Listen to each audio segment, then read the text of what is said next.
Une de tous les journaux, bien sûr nationaux et régionaux. Donc l'assaut donné hier à Saint-Denis par la police et bien sûr en couverture de tous les journaux, d'abord Le Figaro ou Les Échos qui mettent, regardez, en une à peu près la même genre de photo, les forces de l'ordre, police et BRI, c'est-à-dire la brigade recherche-intervention de la police judiciaire. Il y avait aussi le raid hier.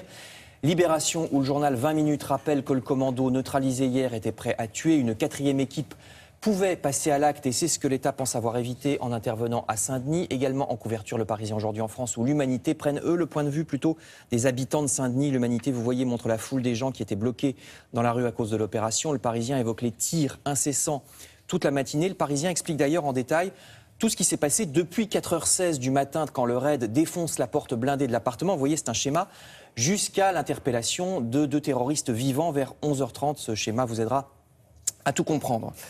Et Le Parisien, c'est aussi le journal qui, je crois, va le plus loin dans la description de ce quartier de Saint-Denis. Le journal pose des questions qui fâchent. D'abord, il y a une interview, cette interview du logeur qui se prénomme Jawad. On le voit en photo, il parle au journal.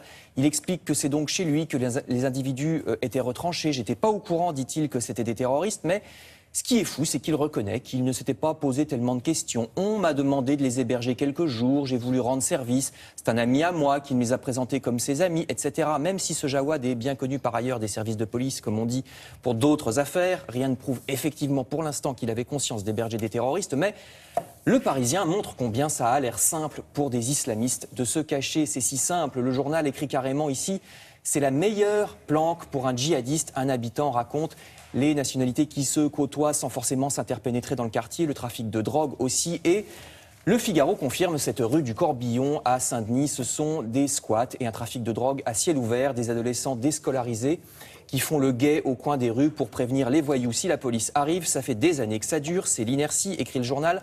Un baron du banditisme tchétchène pourrait débarquer que personne ne lui poserait de questions, dit un habitant du quartier. Combien de groupes islamistes se cachent ainsi dans nos villes, demande donc l'éditorial du Figaro. Groupes islamistes interconnectés avec cette délinquance des cités. Cette guerre va donc devoir continuer longtemps, conclut l'éditorial du Figaro.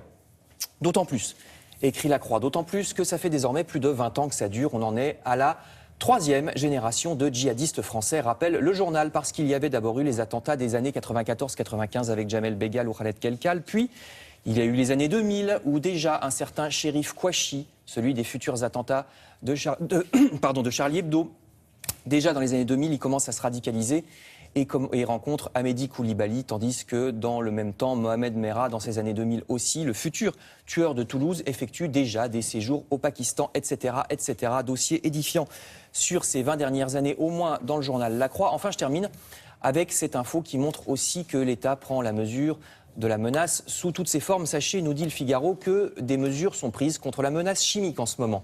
Alors la photo, c'est un exercice il y a plusieurs jours, hein, c'est une photo d'illustration. Mais déjà, la France a demandé au service de pharmacie des armées de stocker des antidotes aux armes chimiques, à des armes comme le gaz sarin par exemple, puisqu'on sait que Daesh utilise ces armes chimiques sur place en Syrie et en Irak. Donc s'il les utilisait en France, nous voilà préparés, espère Le Figaro. Vous parliez des jeunes qui se radicalisent, précisément avec Anissa Afaoui.